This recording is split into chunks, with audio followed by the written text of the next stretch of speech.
Naawa nga itong si Lailani dahil sa sinapit nga ni Princess doon nga sa kulungan. Nalaman kasi niya na pinapahirapan umano si Princess ng mga kapwa niya preso. At dito nga ay agad namang nagtungo nga itong si Lailani doon nga sa kulungan. At nakita nga niya sa akto na pinapahirapan ng kakilala niya sa presinto ito ngang si Princess.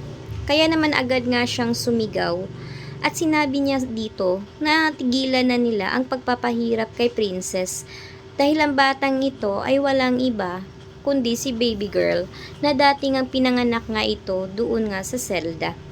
Nagulat naman sila at hindi sila makapaniwala na ang batang yun ay malaki na nga pala. Nagilty naman sila sa ginawa nila dito sa dalaga.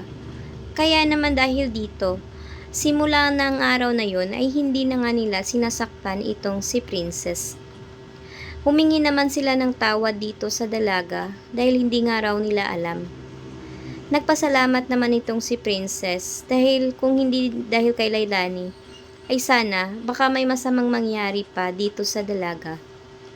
Kaya naman dahil dito nga, ay natuwa na rin sila dahil sa wakas ay nakilala na rin nila na hindi pala dapat saktan itong si Princess dahil mahal nga nila ang batang ito.